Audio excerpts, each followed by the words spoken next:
Mire un momento esa frase. El Evangelio, entre muchas cosas, es esto también. El Evangelio es un evangelio de relaciones. ¿Relaciones cómo? Eso es el Evangelio. Esa es la voluntad de Dios para con nosotros, que entramos en el río del Evangelio, que entramos en la familia de fe por el Evangelio. Es esto. Un espacio donde estamos llamados a sostener relaciones transparentes unos con otros. Relaciones transparentes. Y un poco lo vamos a considerar con esos versos finales. Gálatas capítulo 5, verso 26, que nos quedó ese verso suelto allí la semana pasada, porque creo que tenía que ver más con esto, con lo que hoy vamos a tocar, hasta el final de la carta.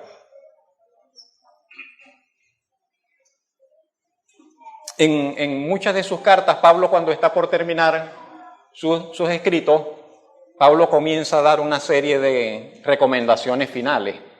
Y dice, bueno, y recuerden esto, y atiendan esto, y denle saludos a fulanito, y hagan aquello, y tics, algunas cositas sueltas va, pero en la carta a los Gálatas no hay tanto esto.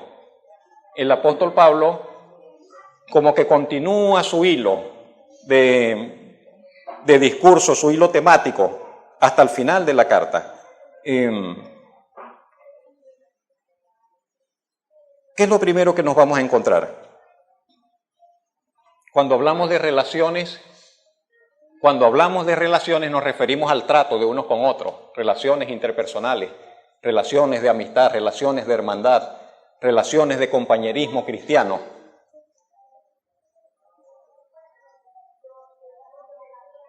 Y no siempre es fácil sostener buenas relaciones con todos. A veces hasta con los más cercanos en la casa es difícil sostener buenas relaciones. Yo creo que todos lo sabemos.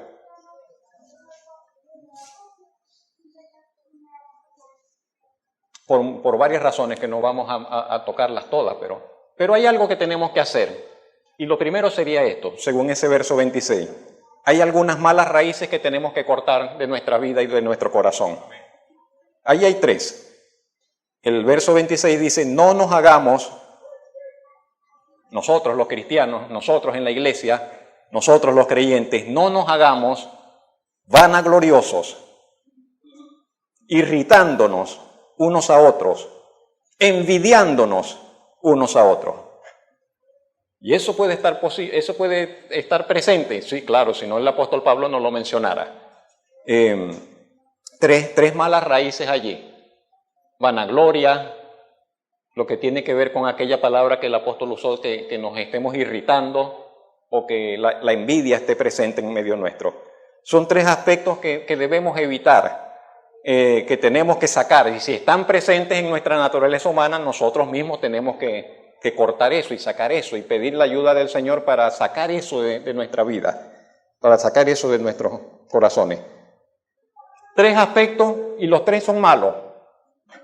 Ni siquiera es como la raíz de Princamosa, que dicen la matica, pero no, la raíz es buena, pero aquí no hay nada bueno en eso. En esos 3 aspectos no hay nada bueno, ni siquiera la raíz. Los 3 son malos, los 3 son dañinos, los 3 son perjudiciales, perjudican la vida de fe, perjudican la vida de iglesia, perjudican la armonía, lo que estamos llamados a experimentar como iglesia, como creyentes, lo que estamos llamados a cultivar. El primero, eso de ser vanaglorioso, creo que solamente 2 veces lo usó el apóstol Pablo esa palabra en todas sus cartas, allí y en alguna otra. Tiene que ver con una actitud por la cual nosotros nos sentimos como que superiores y nos jactamos y nos pavoneamos y nos ponemos hechones y al hermano lo miramos así con desdén. Sí, porque entonces nos sentimos superiores al otro, nos sentimos superiores al otro hermano, lo menospreciamos por X o por Y. Entonces tiene que ver con ese sentido de satisfacción propia que nos lleva a considerarnos superiores o a autofelicitarnos. Nosotros nos pagamos y nos damos el vuelto y nosotros nos consideramos que somos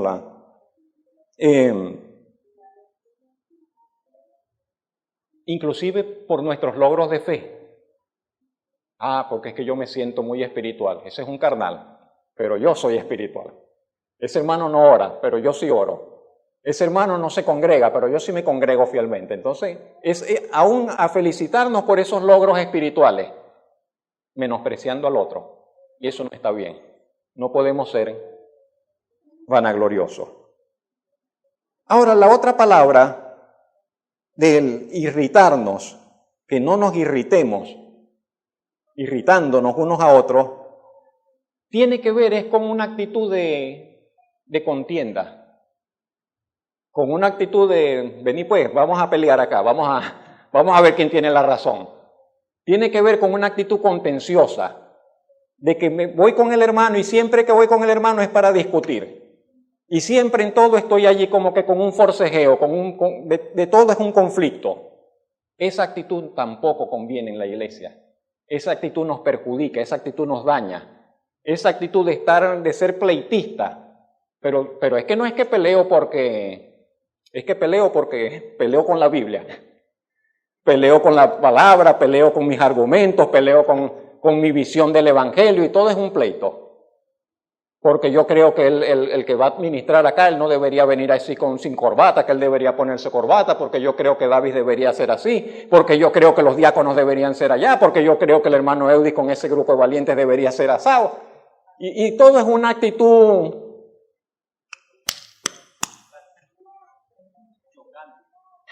por nada se contenta. Y usted le busca la vuelta, no, pero esa agua está muy fría, no, esa agua está muy caliente, no, eso... Esa actitud, que es más común de lo que nosotros pensamos, esa actitud no conviene, no ayuda. Esa actitud hay que sacarla también de nuestras vidas. Y el tercer aspecto, la envidia. La envidia es casi que lo contrario a la vanagloria. Porque la envidia tiene que ver con cierto complejo de inferioridad. Con cierta... Estoy allí y no puedo alegrarme del triunfo del hermano. No puedo alegrarme de las bondades del hermano. Yo deseo estar en donde él está. Yo quiero tener lo que él tiene. Y me siento inferior porque él tiene más que yo. Y me siento inferior porque a él, no sé, etcétera. ¿Sí más o menos me explico? Entonces, esa actitud también tenemos que, no puede tener lugar, y nos estorbaría y nos envenenaría el alma. Ninguna de esas malas raíces debe tener lugar en nuestras vidas, en nuestras relaciones. Estamos hablando de relaciones en la iglesia, de las relaciones transparentes que debemos sostener. La envidia casi no se manifiesta, está allí en oculto, está allí dentro del corazón. Y podemos aparentar, la persona envidiosa puede aparentar que se contenta con el otro, pero por dentro está mal. No hay transparencia. No hay transparencia. En segundo lugar, mire esa expresión. Estamos llamados a... Pero a mí no me gusta remendar las cosas. Pero estamos llamados a remendarnos la vida unos a otros. Estamos llamados a remendarnos. Solo que cada cosa en su lugar. Trapo viejo, remiendo viejo, dijo el Señor Jesucristo. Tela nueva, remiendo nuevo. De eso habló el Señor. ¿Por qué uso esa palabra, remendarnos? Porque el apóstol Pablo dice, ¿dónde está? ¿Cuál es la cita? Tenemos ese texto allí, en el versículo 1. El apóstol Pablo dice, hermanos, si alguno fuere sorprendido en alguna falta, vosotros que sois espirituales, restauradle con espíritu de mansedumbre, considerándote a ti mismo, no sea que tú también seas tentado. Y la palabra que el apóstol Pablo usa allí para decir restauradle es la misma palabra que usó el evangelista para decir que Jacobo y Juan estaban remendando las redes. Es la misma palabra. Jacobo y Juan estaban remendando las redes. Y esa palabra que se usó allí, el evangelista, que usó el evangelista para decir que ellos remendaban, es esta misma palabra que dice allí restaurar. Restaurar. Solo una curiosidad, solo un detalle.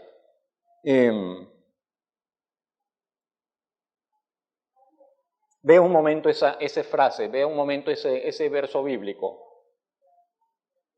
Esas palabras están dirigidas ¿a quiénes? ¿A quiénes? A los hermanos. Esas palabras están dirigidas a los hermanos, a nosotros, a la iglesia. Hermanos, si alguno, lo normal en la iglesia debería ser que esos casos fueran raros, extraños. Pero bueno, pero si alguno, el apóstol Pablo nos dice todos los que están en una condición, no, él dice si alguno fuere sorprendido,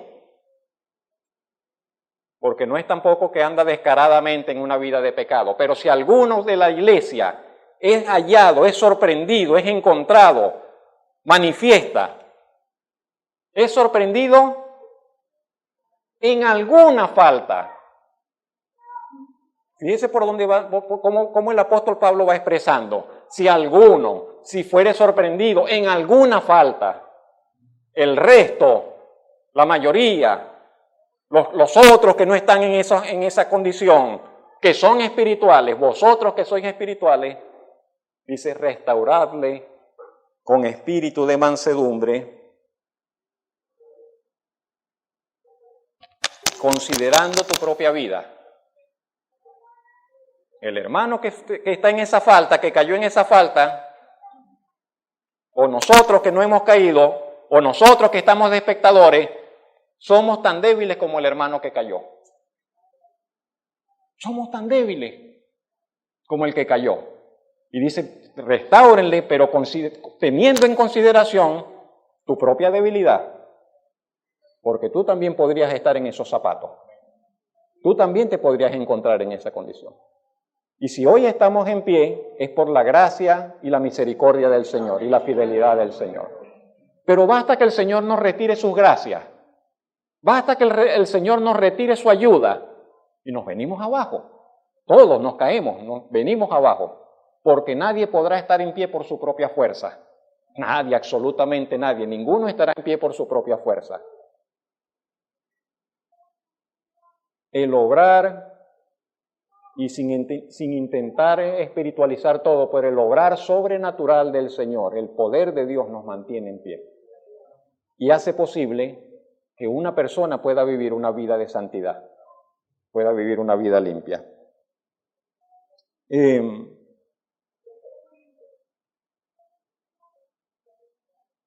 Pero sin embargo, entonces le decía, por nuestra condición, por nuestra debilidad, yo escribí así, pensé así, no hallaba cómo expresar esto, pero ¿cómo decir que no es extraño? Debería ser extraño, pero no es extraño, lamentablemente, que por descuido, que por negligencia, de cuando en cuando, algún miembro de la iglesia, de la familia de la fe, sea sorprendido en algún pecado.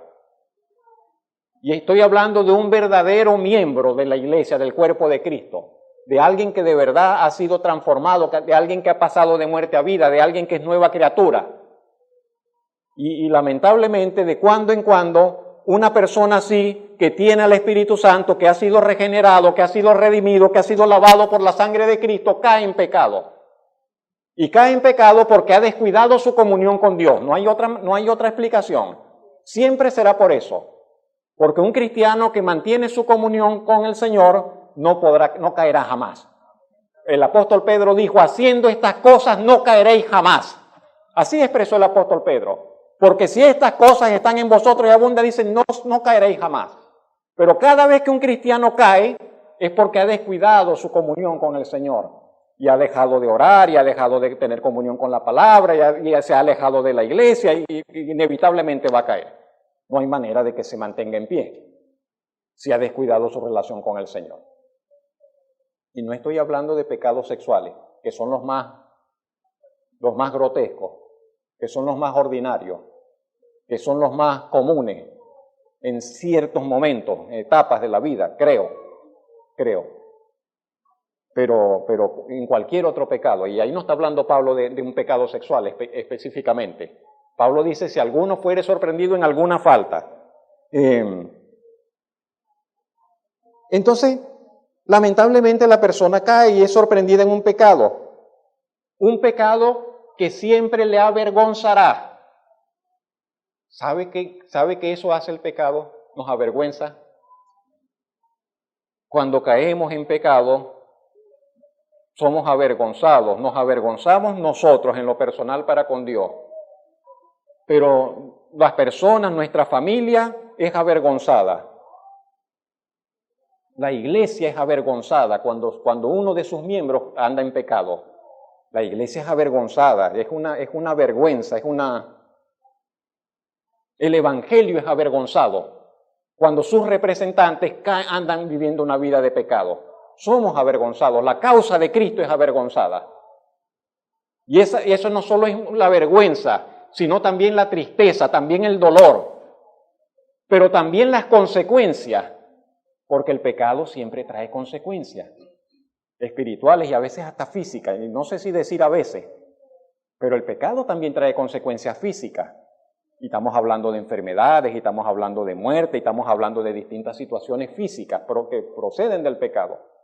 Y vaya usted a los registros médicos, de cuántas enfermedades que padece la gente no se han originado por una situación de pecado. De todo tipo.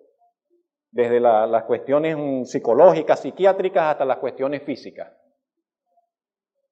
Entonces no estamos exagerando ni estamos dibujando nada que no sea cierto.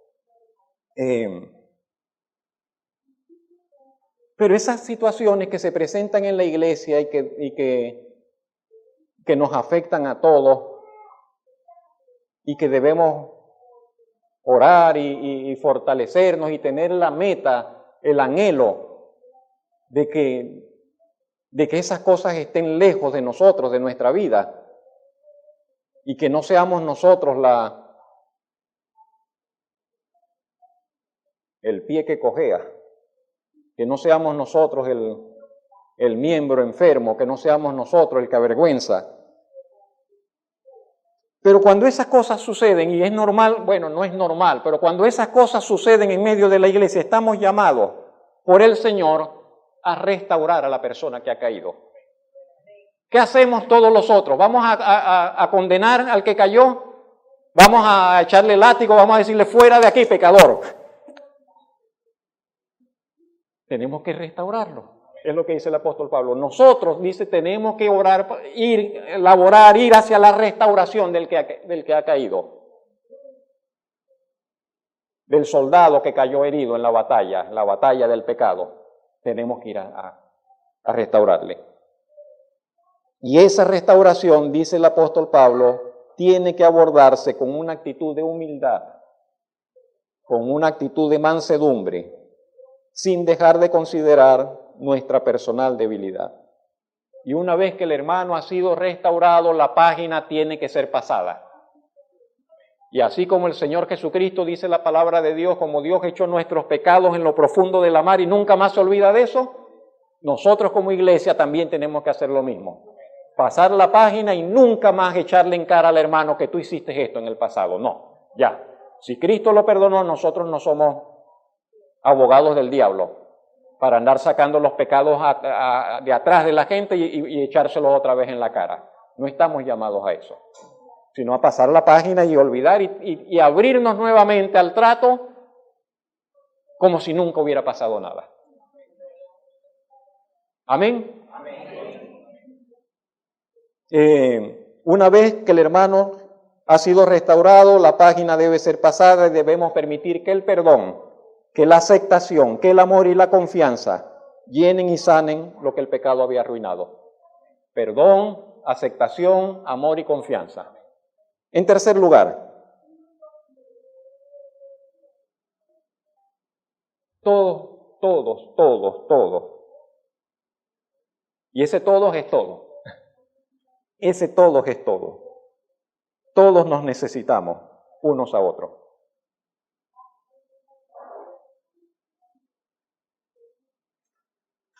Porque así nos hizo el Señor. Porque así el Padre, Dios nos creó con esa característica. Fuimos diseñados por nuestro Dios con la característica de que nos necesitemos unos a otros. Con la característica de que tengamos necesidad de recibir apoyo de otras personas. Eso forma parte de nuestro ser, de nuestra humanidad. Fuimos creados por Dios con la necesidad de que tengamos que recibir apoyo de otras personas. Todos, absolutamente todos. La vida en solitario, la vida en aislamiento se vuelve imposible de llevar. Las personas sufren porque están solas y es normal. Voy con normal otra vez. Es normal que sufran porque están solas, porque no fuimos creados para estar solos. Necesitamos la compañía de otros, necesitamos el trato con otros, necesitamos la amistad con otros, necesitamos el afecto de otros, necesitamos el compañerismo con otros, necesitamos la ayuda de otros. Digo ayuda, pero necesitamos la presencia de otros. Por un tiempo queremos estar solos. Y yo le digo a mi esposa, déjeme solo, quiero estar solo. Pero por un tiempo, porque estoy concentrado en algo, nos vamos a ocupar en algo, qué sé yo. Por un tiempo puede ser que si estamos molestos decimos no quiero saber de nadie, no quiero hablar con nadie y apagamos el teléfono y nos encerramos. Pero así no va, la vida así no va. O sea, eso al poco tiempo estamos otra vez, necesitamos entrar en contacto. ¿Está usted de acuerdo conmigo? Si no está de acuerdo, vamos a buscar al psicólogo por allí. A ver qué es lo que pasa.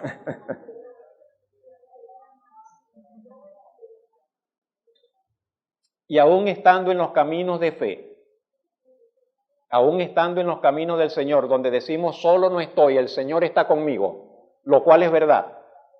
Y nunca nos dejará y nunca nos desamparará. Y su Espíritu Santo está con nosotros. Pero aún estando en la iglesia, en los caminos del Señor y teniendo al Señor con nosotros y nosotros con Él, nos necesitamos unos a otros. Nos necesitamos unos a otros. Esa necesidad continúa estando presente. ¿Qué es lo que dice Pablo? Fíjese cómo lo expresa. Sobrellevad los unos las cargas de los otros y cumplid así la ley de Cristo. Vamos a detenernos en ese verso. Léalo nuevamente. Sobrellevad los unos las cargas de los otros y cumplid así la ley de Cristo. Pablo dice que todos tenemos cargas. Vamos a leerlo de esa forma. Pablo está diciendo que todos tenemos cargas. Todos tenemos cargas. Pesos. Preocupaciones. Situaciones difíciles. Situaciones que pesan sobre nuestra alma. Situaciones que pesan sobre nuestros corazones. Las tenemos, todos tenemos ese tipo de situaciones. De cargas, de pesos. Pero son pesos, son cargas, ¿sabe? Que se vuelven más ligeras, que se vuelven más llevaderas cuando hay alguien con nosotros. y nos ayuda a llevarla y nos mete el hombro. Y dice, no estás solo, yo voy a ayudarte, yo te estoy acompañando. ¿Sí me explico? Son cargas que se vuelven más llevaderas cuando tenemos con quién compartirlas o cuando alguien de alguna manera se pone a nuestro lado para llevarlas. Y Pablo dice que cuando usted y yo, que somos cristianos, hacemos eso unos con otros, estamos cumpliendo la ley de Cristo. Pablo dice que en la iglesia, cuando los cristianos sobrellevan las cargas los unos de los otros, se ayudan unos a otros en sus problemas, en sus preocupaciones, en sus inquietudes, en sus angustias, en sus temores, en sus necesidades, Pablo dice, cuando hacemos eso estamos cumpliendo la ley de Cristo. ¿Cuál es la ley de Cristo? ¿De qué ley está hablando el apóstol Pablo? Exactamente, hermano Nicolás, de que nos amemos unos a otros, la ley del amor. Esa es la ley de Cristo, la ley del amor.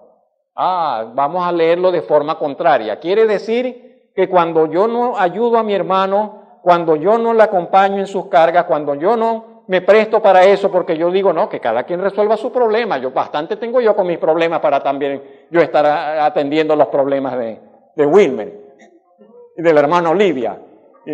Que vean cómo van a hacer ellos. Quiere decir que si yo asumo esa actitud en medio de la iglesia, yo no cumplo con la ley de Cristo, con el propósito del Señor, con la voluntad del Señor. La voluntad del Señor para nosotros como iglesia, para nosotros como creyentes. Entonces, en parte, la voluntad es esto, que unos a otros nos ayudemos, llevemos las cargas, unos con otros.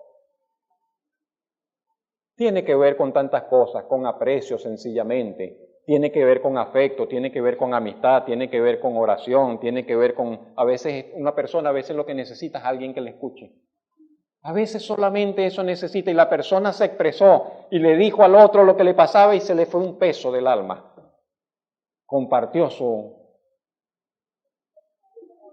a veces otras cosas, a veces son necesidades de algo, materiales, de ayuda con alguna diligencia. Todos creo que sabemos, todo de lo que puede implicar ello.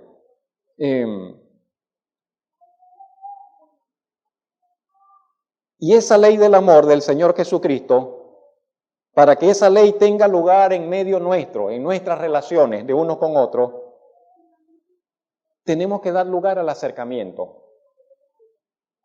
Tenemos que dar lugar al acercamiento, a que nos conozcamos, a que nos tratemos. Tenemos que dar lugar a la confianza. Tenemos que dar lugar a la confianza. Tenemos que dar lugar a la transparencia. Yo tengo un problema y yo no me lo guardo solo para mí, digo que nadie se entere que... ¿Por qué? Si somos una familia. ¿Por qué si somos una familia llamados a compartir todo? Llamados a compartir todo. Si estoy mal, estoy mal. No tengo que aparentar que estoy feliz, estoy mal. Si estoy dolido. No tengo que aparentar con una sonrisa. No, todo está bien. Y cuando llego a la casa estoy ahí llorando otra vez. No, tenemos que ser transparentes.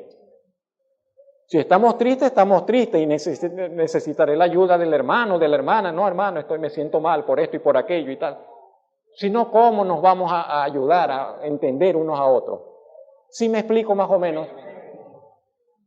El apóstol Pablo dice, por otro lado, porque el que cree ser algo, no siendo nada, a sí mismo se engaña. Así que cada uno someta a prueba su propia obra, y entonces tendrá motivo de gloriarse solo respecto de sí mismo, y no en otro, porque cada uno llevará su propia carga. Ahí está hablando de otra carga, luego explicaré un poco acerca de eso.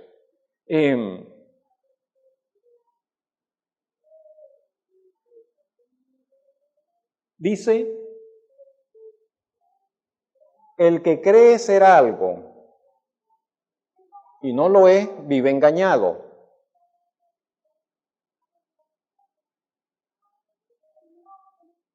Cada uno someta a prueba su propia obra, y si de algo se va a jactar, se jacte de sí mismo y no en comparación con los demás. En parte, ese verso expresa que no debemos dar lugar a las críticas que nos llevan a menospreciar al hermano y asumir un aire de superioridad nuevamente para con el hermano. Y en todo caso, si vamos a ser críticos, la primera crítica tiene que ser para con nosotros mismos. Cada uno someta a prueba su propia obra. En vez de estar nosotros criticando al hermano, critiquémonos a nosotros mismos. En vez de nosotros estar buscando la falla del hermano, busquemos nosotros nuestra propia falla. Busquemos nosotros nuestra propia falla. Metamos el ojo en nuestra propia vida, en nuestra propia obra, en cómo estamos nosotros viviendo.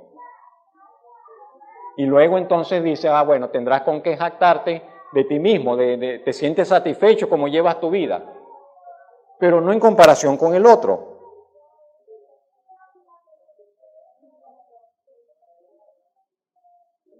Cuando dice en el verso 5 que cada quien lleva su propia carga, ya no usa el apóstol Pablo la misma palabra que usó al principio para carga.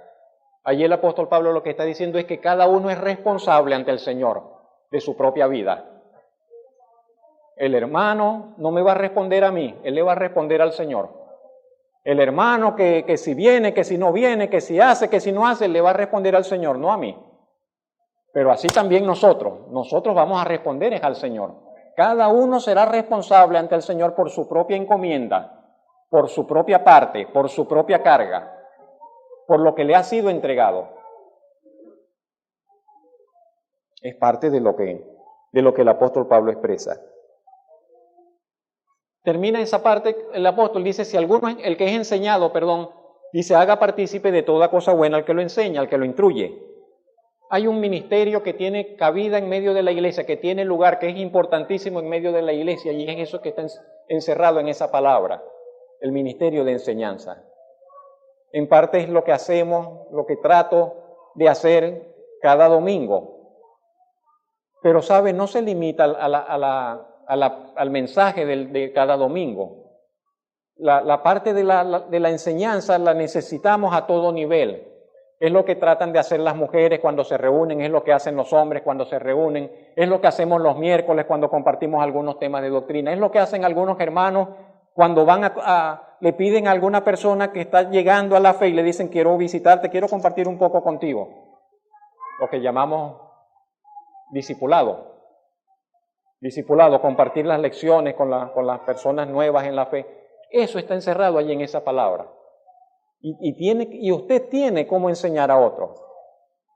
Eso sí, también aprenda y usted dará de lo que usted tiene. Pero es lo natural, debe ser lo natural, que unos a otros nos enseñemos también. Todos necesitamos aprender de unos de otros, en otras palabras. Yo aprendo de ustedes, de muchas maneras. Todos necesitamos aprender unos de otros. La iglesia en su dinámica ha sido diseñada por el Señor de tal manera que todos nos podamos edificar unos a otros. De hecho, así lo expresa el apóstol Pablo, que nos edifiquemos unos a otros, que nos exhortemos unos a otros, que nos corrijamos unos a otros, que nos animemos unos a otros. Todo eso expresa el apóstol en sus escritos. No solo estamos llamados a compartir las cargas, no solamente estamos llamados a compartir las cargas, también estamos llamados a compartir las alegrías, las victorias, los logros, las satisfacciones que experimentamos en nuestro caminar de fe. Y volvemos al otro punto nuevamente del principio.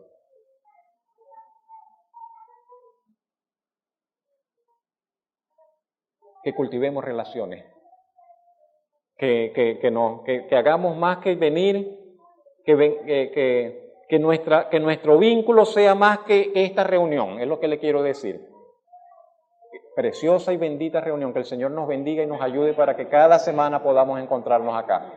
Pero que nuestro vínculo sea más que esto, porque aquí no tenemos tiempo para tomarnos un cafecito, aunque a veces lo hemos hecho. Aquí no tenemos tiempo para hablar tanto porque siempre al terminar la reunión estamos un poco apurados y nos están esperando y etcétera. Entonces hay que abrir espacios donde podamos compartir unos con otros para que se cumpla todo aquello que ya hemos estado tocando y podamos vernos y podamos hablar y podamos comprendernos y podamos apoyarnos unos a otros, etcétera, alegrarnos unos con otros. En cuarto lugar,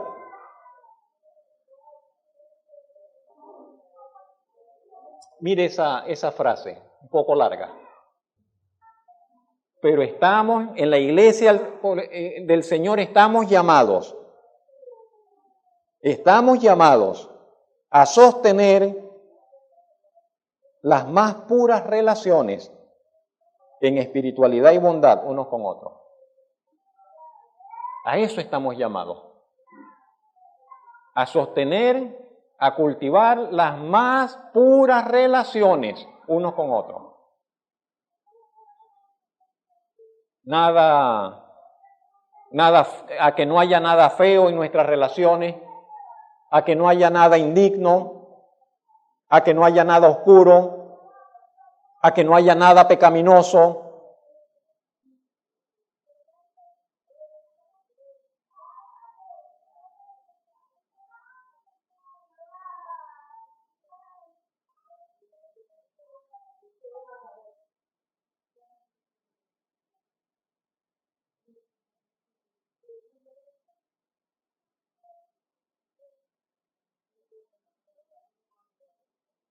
Estamos llamados a eso, a sostener relaciones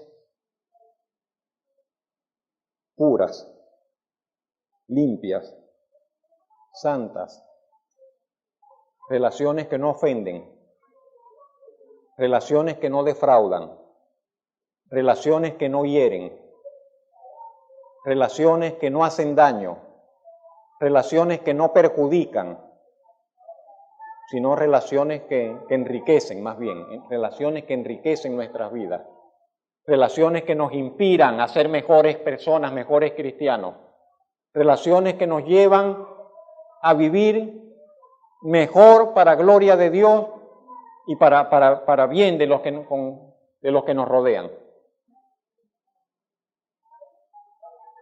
No puede tener lugar en la iglesia otra cosa. No puede tener lugar en la iglesia otra cosa.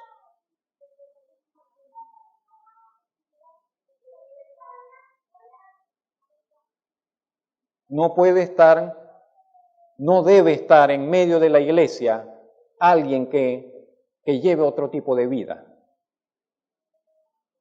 El apóstol Pablo le escribe a la iglesia de Corinto y dice, saquen ese perverso de la iglesia.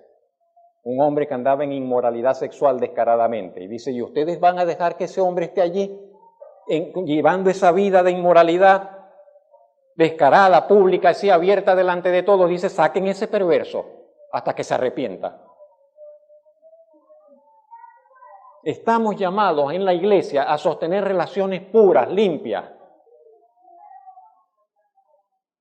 Hombres con hombres, mujeres con mujeres, mujeres con hombres, hombres con mujeres. No puede haber de los hermanos para con las hermanas un trato de picardía, un trato de no sé, creo que usted me entiende, de malicia en el área de la sexualidad. No.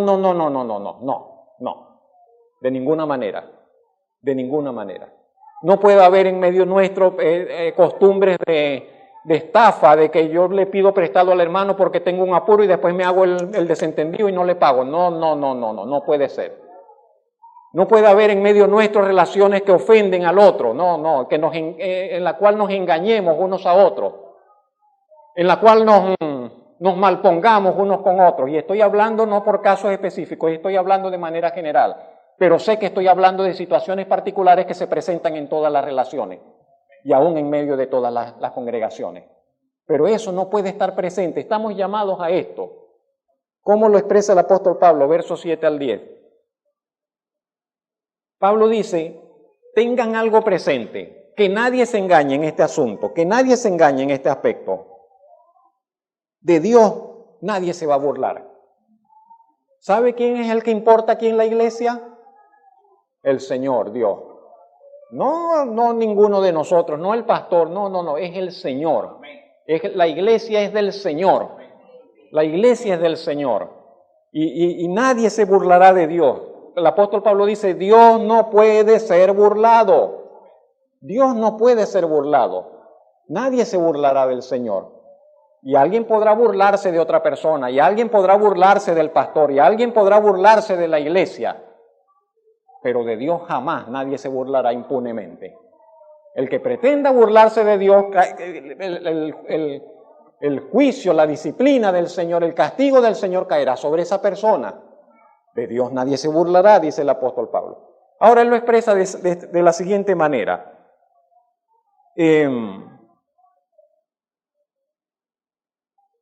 Todo lo que el hombre sembrare, dice, eso también segará. Porque el que siembra para su carne, de la carne segará corrupción. El que siembra para el espíritu, del espíritu segará vida eterna. No es la ley del karma. No es la ley del karma. No es eso lo que el apóstol Pablo está hablando allí. Pero el apóstol Pablo está diciendo, expresa, ¿qué estás haciendo con tu vida? ¿A qué le estás dedicando más empeño, más atención? ¿A qué le estás dando más espacio en tu vida? ¿A lo carnal o a lo espiritual? Y esa es una pregunta que todos debemos hacernos. ¿A qué le estoy dedicando yo más, abriendo más espacios en mi vida? ¿De qué me estoy llenando? ¿De lo carnal o de lo espiritual? ¿Hacia dónde? ¿En qué más ocupo mi pensamiento? ¿En lo carnal o en lo espiritual? Mi proyecto de vida, mi norte en la vida, cuando yo miro hacia las metas que quiero, las aspiraciones que tengo, ¿están centradas en qué? ¿Solo en lo terrenal y solamente en lo carnal o estoy allí en lo espiritual?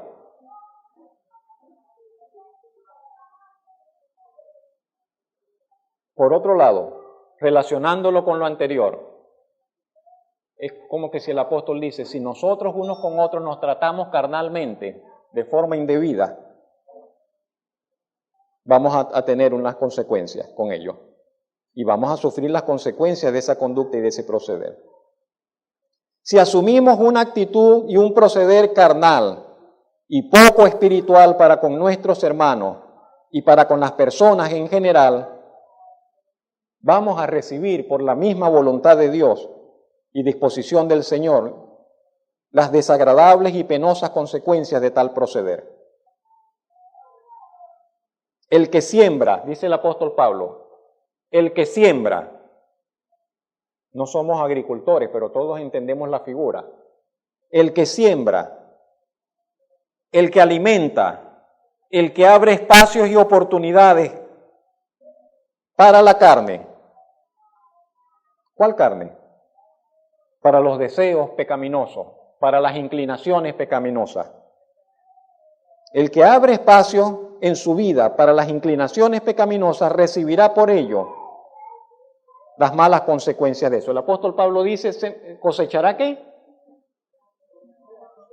Corrupción, descomposición, podredumbre.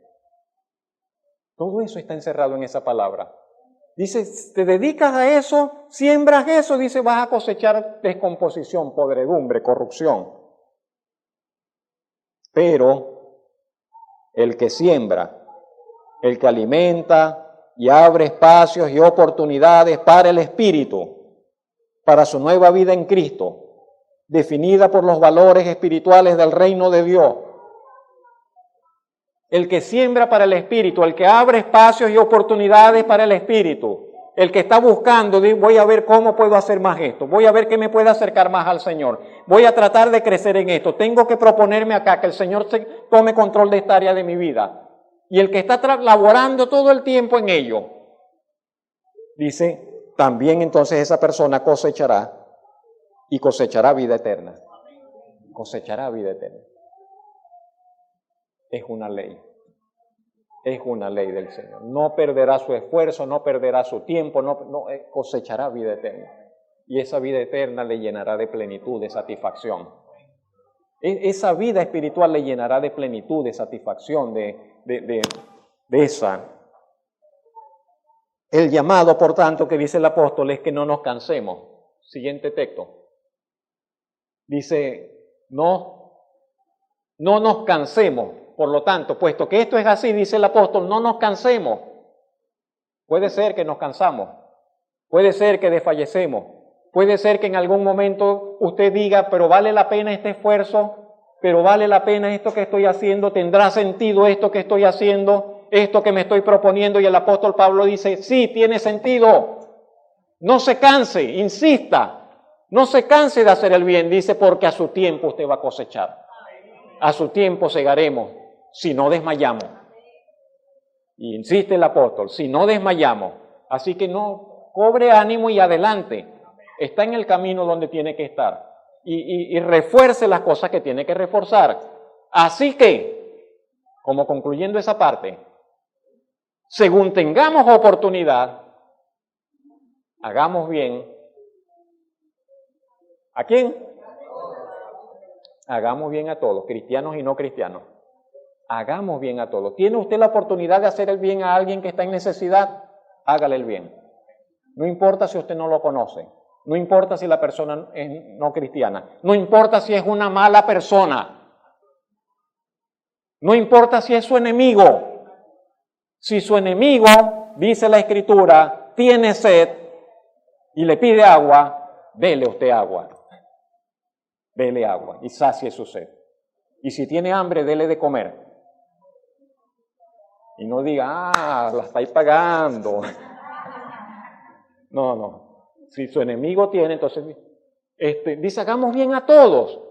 Pero mayormente, dice el apóstol, a la familia de la fe. Número 5 y último. Las palabras finales del apóstol Pablo. Palabras sinceras, pero palabras que cortan, palabras confiables. En el verso 11 dice, mirad con cuán grandes letras os escribo de mi propia mano. Varias cosas que los comentaristas, algunos dicen, bueno, puede ser porque estaba enfermo de los ojos. Sí, yo creo que en parte por eso. Pero en parte también es como el remar que dicen, pero miren que esto que les voy a decir, préstenle bastante atención a eso. Miren con cuán grandes letras les escribo esto que les voy a decir. Todos los que quieren agradar en la carne, estos os obligan a que os circuncidéis, solamente para no padecer persecución a causa de la cruz de Cristo. Porque ni aun los mismos que se circuncidan guardan la ley, pero quieren que vosotros os circuncidéis para gloriarse en vuestra carne. Ok. Todos los que quieren vivir de apariencia. Es como que lo que dijese el apóstol Pablo. El cristianismo es una vida no de apariencia, es de realidad. No necesitamos aparentar nada, mis hermanos. No necesitamos aparentar, no necesitamos tratar de aparentar, tratar de impresionar, tratar ni para con Dios ni para con las personas. El cristianismo es una vida de autenticidad. De autenticidad. Por eso insisto sobre este aspecto, ¿no? De que seamos transparentes, de que seamos sinceros, de que seamos genuinos. Somos los que somos. Somos los que somos. Con la esperanza de que mañana no seremos lo que hoy somos, seremos diferentes. Por la obra del Señor. Por la obra transformadora del Señor. Entonces el apóstol Pablo dice, los que quieren vivir de apariencia, los que quieren quedar bien con la gente, los que quieren agradar en la carne, usa el apóstol Pablo la expresión, lo que buscan es no tener que pagar el precio de ser cristiano. Lo expreso así. Pablo dice, lo que buscan es que no quieren padecer persecución a causa de la cruz de Cristo.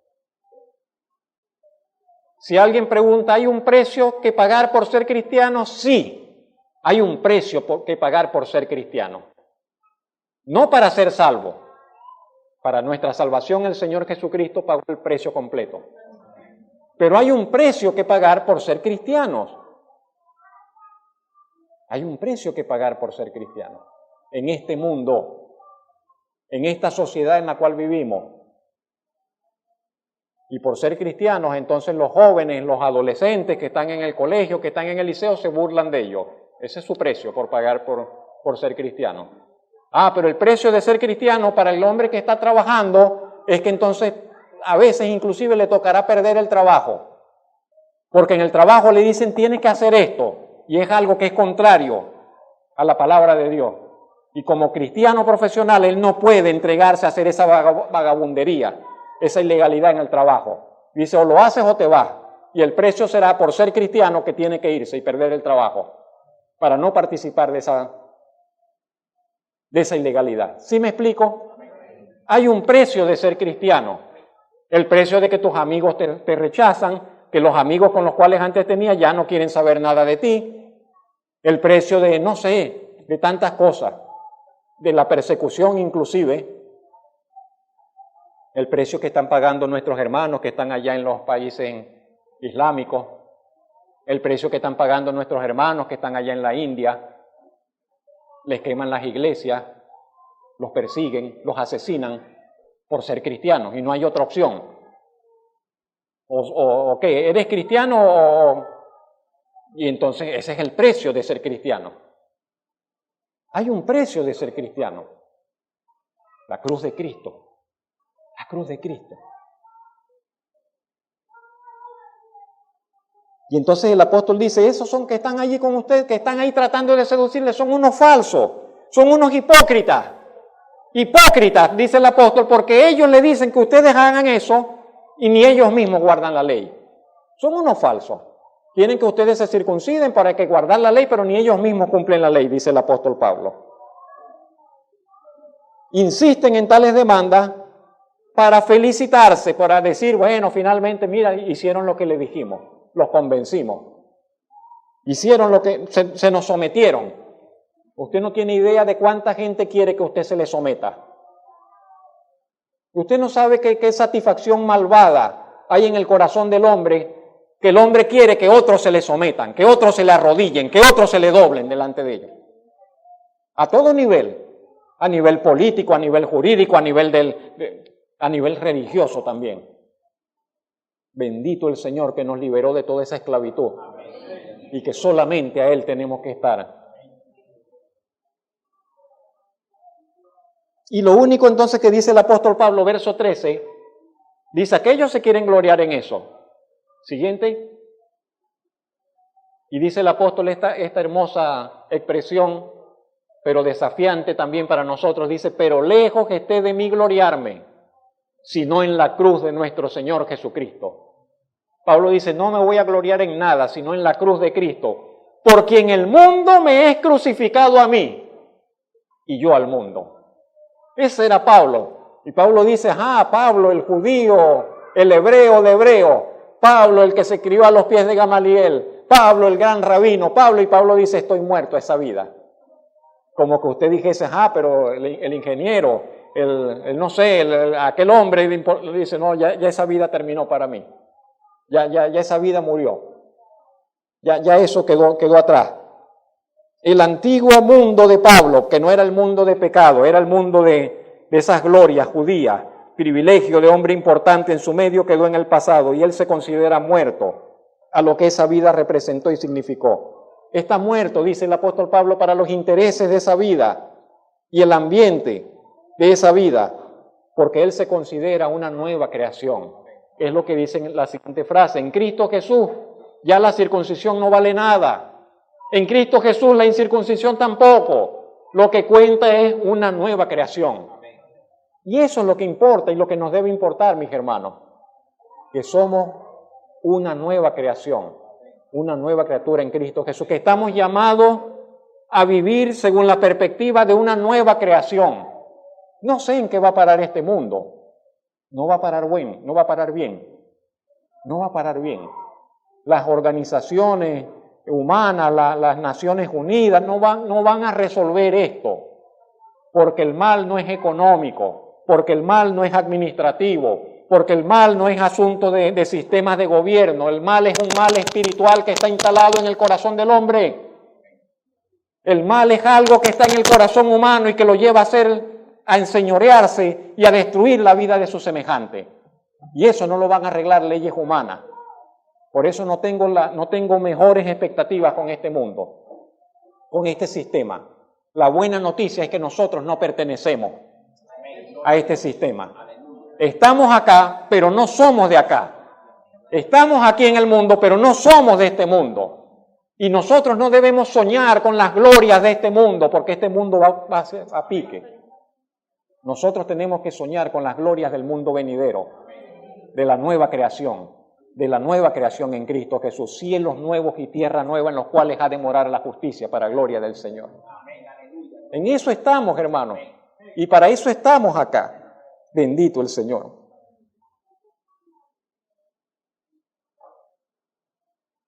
A todos los que piensen de esa forma, dice el apóstol Pablo, a todos los que piensen de acuerdo con lo que dice el apóstol Pablo, con esa nueva creación, con la crucifixión del mundo, etcétera, dice a todos los que anden conforme a esta regla, conforme a este canon, dice el apóstol Pablo, paz y misericordia sea a ellos y al Israel de Dios. Ese Israel de Dios son los judíos que creyeron, que abrazaron el Evangelio. Se refiere a los judíos que han abrazado el Evangelio. El apóstol Pablo se despide con las siguientes palabras. De aquí en adelante, dice que nadie me moleste. De aquí en adelante nadie me causa molestia. Yo traigo en mi cuerpo las marcas del Señor Jesús. La palabra marcas allí es estigmas. Pablo dice, yo tengo en mi cuerpo los estigmas del Señor Jesús.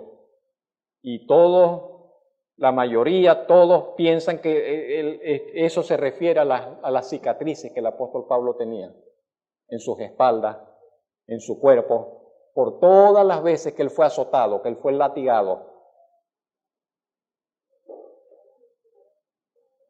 Mejor no le digo lo que pensé. Pero el apóstol Pablo dice, en mi cuerpo están las marcas. Algunos dicen que no soy de Cristo. Algunos decían que Pablo no era de Cristo, que Pablo no era un obrero de Cristo. Pablo dice, no me importa lo que digan, yo tengo en mi cuerpo las marcas que dicen que yo soy de él. Yo tengo en mi cuerpo las marcas que dicen que yo le pertenezco, dice el apóstol Pablo. A los esclavos en el tiempo antiguo les hacían una marca, a veces en la oreja, la marca del amo, ¡pac!, le perforaban la oreja. Lo revisaban, sí, ese es de, como el ganado. No solo a los esclavos, a veces a otras personas, a veces a los soldados, les colocaban una marca en el cuerpo para identificar a qué ejército pertenecían. La pregunta sería, ¿llevamos nosotros las marcas del Señor? ¿Tenemos nosotros las marcas del Señor en nuestra vida?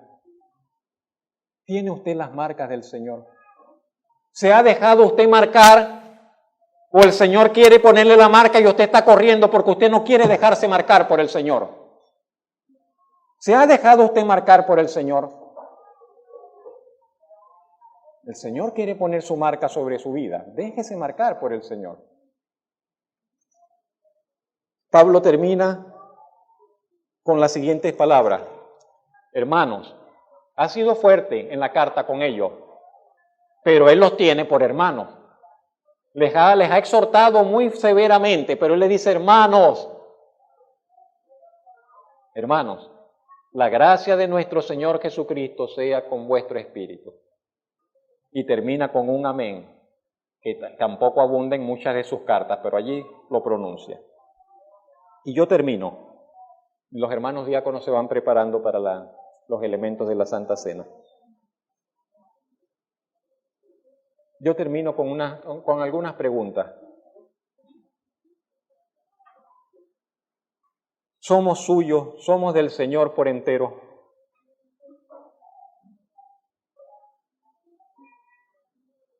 ¿Estás tú enfocándote, hermano, amigo? ¿Estás enfocándote en ser más del Señor? Yo creo que el Señor va ganando como espacios en nuestra vida. Y le vamos como que dando el control. Y al principio puede ser que que se lo damos y se lo quitamos, se lo damos y se lo quitamos.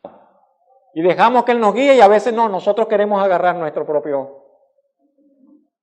Pero debemos ir cada vez más hasta que seamos completamente de Él. Y que todo nuestro vivir sea de Él, que todo nuestro ser sea de Él. También me pregunto, ¿está la cruz de Cristo levantada en el centro de nuestra vida? ¿Está la cruz de Cristo allí levantada en el centro de nuestra vida? ¿Qué es lo que está levantado en el centro de nuestra vida? Cuando usted cierra sus ojos, cuando usted se imagina, cuando usted ve su vida, cuando usted trata de visualizar su vida, ¿qué es lo que ve? ¿Qué es lo que ve?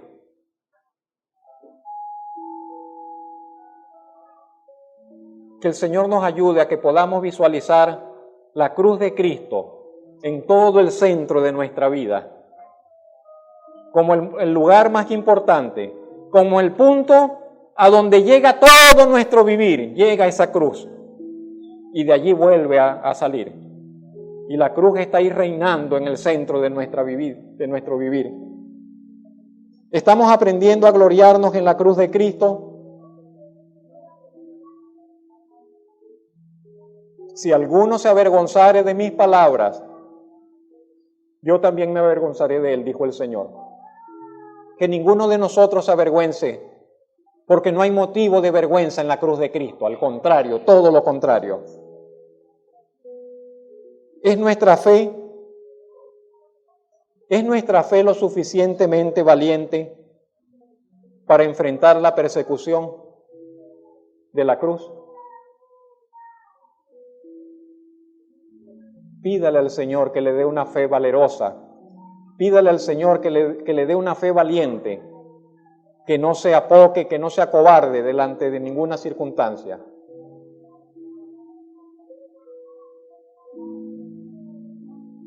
Estamos haciendo el bien, mis hermanos. Hay mucha necesidad a nuestro alrededor, en nosotros mismos, pero hay mucha necesidad. Y usted tiene necesidad y hay otros que tienen más necesidad que usted. Y lo que usted tiene son riquezas comparado con lo que otros tienen. Usted tiene abundancia comparado con lo que otros tienen. Y en este tiempo de tanta necesidad, yo creo que el Señor quiere llamarnos a que atendamos ese aspecto. Estamos ayudando a otros, el hacer el bien a otros forma parte de nuestra vida. ¿Estamos mentalizados para ayudar a otros cada vez que se nos presenta la oportunidad? Que no cerremos el corazón ante la necesidad. Que no cerremos el corazón ante aquel que se nos cruza en el camino y que algo podemos hacer por él. Y si usted dice, pero casi nadie vive así, no importa. Nosotros estamos llamados a vivir así. Nosotros, por ser del Señor, estamos llamados a vivir así. Y si no sabemos cómo comenzar a vivir así, oremos. Pidámosle al Señor que nos enseñe. Él nos enseñará, Él nos ayudará.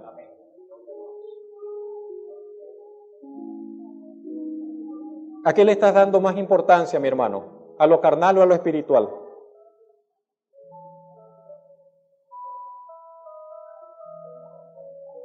¿Estás ayudando a otros con sus cargas? ¿Consideras que estás cumpliendo la ley de Cristo?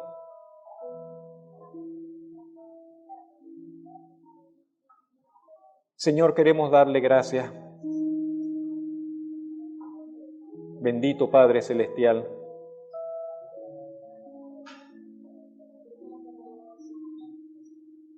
Por habernos permitido considerar los escritos del apóstol Pablo a la iglesia de Galacia.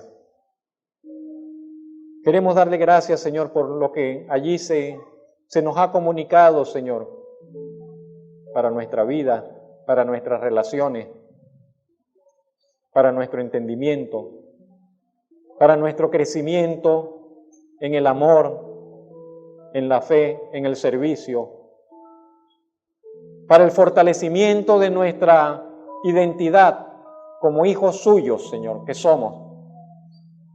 Gracias, Señor, por su palabra. Gracias por la familia de fe que es la iglesia.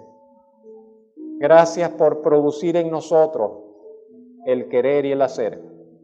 Gracias por ayudarnos en nuestras debilidades, pero les rogamos que nos lleve a ser fuertes, Señor.